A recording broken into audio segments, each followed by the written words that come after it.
तो दोस्तों सोचिए जरा, ट्रंप का 50% वाला टैरिफ जो भारत पर दबाव डालने का हथियार बनाया गया था, अब वही उल्टा अमेरिका पर ही भारी पड़ने लगा है।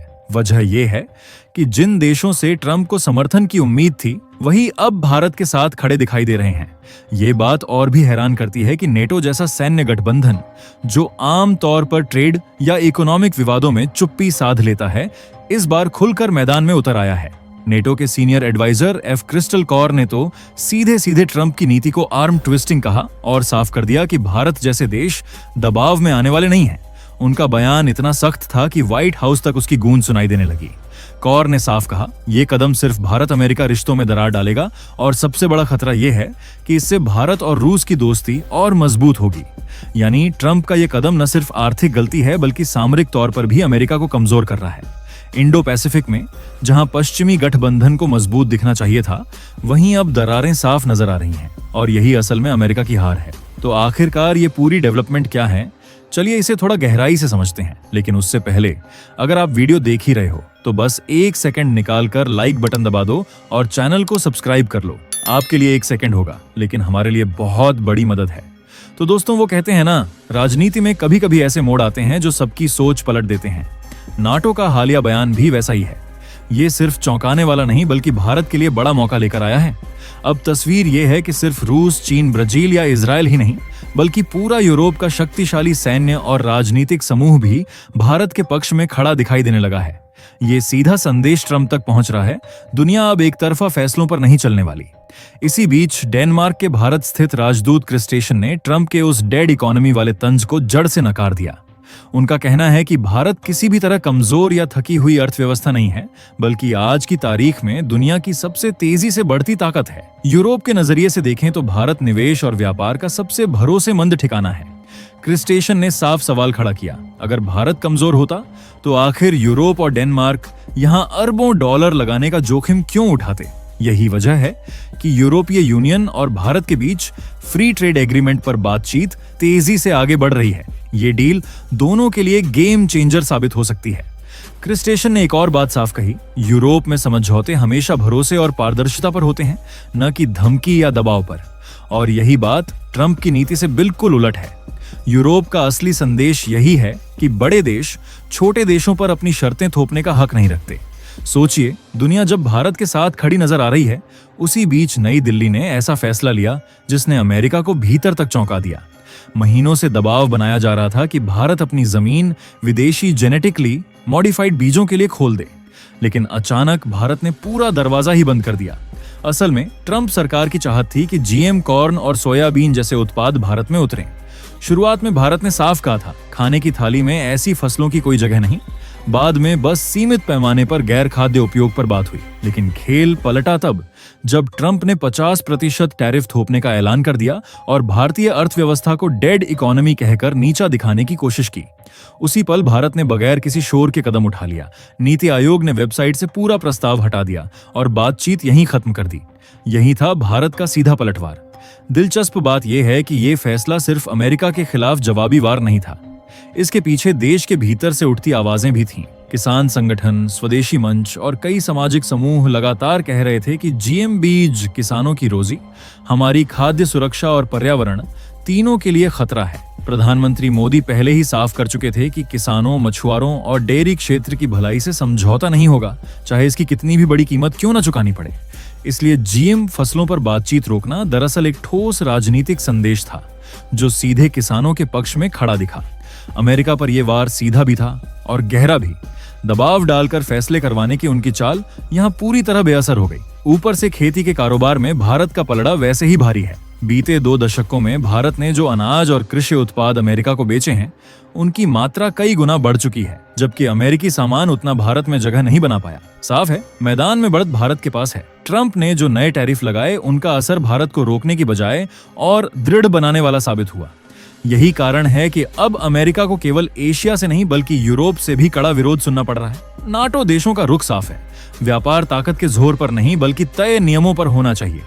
इसके उलट अमेरिका हर जगह अपनी ताकत थोपने की कोशिश कर रहा है। भारत के पक्ष में आई इन आवाजों ने व्हाइट हाउस पर दबाव और बढ़ा दिया है। मुश्किल ये भी है कि ट्रंप प्रशासन पहले से ही रूस और चीन जैसी बड़ी चुनौतियों से जूझ रहा है और ऐसे में इंडो पैसिफिक क्षेत्र में भारत की भूमिका निर्णायक बन चुकी है। इस पूरी चाल का नतीजा ये हुआ कि अमेरिका के रिश्ते भारत से तो बिगड़े ही, उनके यूरोपीय साथी भी नाराज होने लगे। यही वजह है कि नाटो और यूरोप का भारत के साथ खड़ा होना एक साफ संकेत है। दबाव की राजनीति हर जगह असरदार नहीं होती। नई दिल्ली के लिए यह नतीजा किसी जीत से कम नहीं। भीतर किसानों के हितों की रक्षा हुई और बाहर अंतर्राष्ट्रीय मंच पर अप्रत्याशित समर्थन मिला। यह पूरा मसला अब सिर्फ टैक्स बढ़ाने या घटाने की बहस नहीं रहा। असल में यह दुनिया की राजनीति में शक्ति संतुलन का नया नमूना बन चुका है। भारत ने साफ दिखा दिया है कि उस पर दबाव डालना आसान नहीं है। उसकी विदेश नीति किताबों तक सीमित नहीं, बल्कि फैसलों में भी झलकती है। भारत का संदेश एकदम स्पष्ट है, रिश्ते तभी टिकेंगे जब सामने वाला देश सम्मान और बराबरी के साथ व्यवहार करेगा। अगर कोई महाशक्ति, चाहे वह अमेरिका ही क्यों ना हो, शर्तें थोपने की कोशिश करेगी, तो भारत न सिर्फ बातचीत से पीछे हटेगा, बल्कि दुनिया को भी दिखा देगा कि कितने देश उसके साथ खड़े हैं। ट्रंप का 50% टैरिफ असल में कोई साधारण आर्थिक निर्णय नहीं, बल्कि राजनीतिक चाल थी। रूस से तेल खरीदने पर भारत को दबाव में लाने का बहाना बनाकर अमेरिका अपने उद्योग और किसानों को खुश करना चाहता था। लेकिन इस कदम ने भारत को झुकाने की बजाय उसे आत्मनिर्भर बनने की तरफ और तेज धकेल दिया। इसीलिए आज भारत कृषि, तकनीक और रक्षा जैसे अहम क्षेत्रों में अमेरिका पर निर्भरता घटाने की दिशा में बढ़ रहा है। यूरोप और नेटो का भारत के पक्ष में आना इस कहानी को और दिलचस्प बनाता है, क्योंकि यह सीधे सीधे अमेरिकी नेतृत्व को चुनौती है। दशकों से वैश्विक नियम तय करने का अधिकार अमेरिका अपने पास मानता आया था, लेकिन अब यूरोप खुलकर बोल रहा है कि नियम ताकतवर की मर्जी से नहीं, बल्कि सबकी सहमति से बनेंगे। ये बदलाव आने वाले समय में अंतर्राष्ट्रीय राजनीति का नया अध्याय लिख सकता है। भारत जैसी उभरती ताकतें अब पहले से कहीं अधिक प्रभाव डालेंगी। जीएम, फसलों पर बातचीत खत्म करना और अमेरिकी दबाव ठुकराना, दोनों फैसले भारत के आत्मसम्मान को और मजबूत करते हैं। निवेशकों के लिए भी यह एक संकेत है कि भारत अपनी शर्तों पर सौदे करने वाला देश है, जहां नीतियां स्थिर हैं और लंबे समय तक भरोसे के साथ निवेश किया जा सकता है। वहीं अमेरिका के लिए यह चेतावनी है कि दबाव की राजनीति उलटी पड़ सकती है और पुराने दोस्त भी दूरी बना सकते हैं।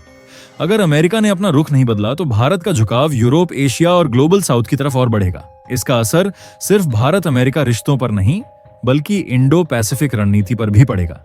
नेटो का भारत के साथ खड़ा होना शायद इसी बड़े बदलाव की शुरुआत है और आने वाले वक्त में यह टकराव और तेज होता दिखाई देगा। अमेरिका भारत के बीच यह व्यापारिक खींचतान अब एक और गंभीर मोड़ ले सकती है। वो है WTO का दरवाजा खटखटाना। खबरें हैं कि भारत औपचारिक रूप से वर्ल्ड ट्रेड ऑर्गेनाइजेशन में शिकायत दर्ज करने पर विचार कर रहा है, जहां 50% अमेरिकी टैरिफ को अंतर्राष्ट्रीय व्यापार नियमों के खिलाफ बताया जाएगा। अगर ऐसा हुआ तो यह सिर्फ कागजी कार्यवाही नहीं होगी, बल्कि दुनिया के सामने एक ऐतिहासिक मिसाल बनेगी, क्योंकि पहली बार कोई बड़ा उभरता हुआ देश सीधे अमेरिका जैसे महाशक्ति को अंतर्राष्ट्रीय नियमों के घेरे में खड़ा करेगा। इससे भारत की छवि और निखरेगी। एक ऐसा देश जो न केवल आत्मविश्वासी है, बल्कि नियमों की बुनियाद पर टिककर वैश्विक मंच पर अपनी बात रखता है। इधर अमेरिका के भीतर भी इसका असर दिखने लगा है।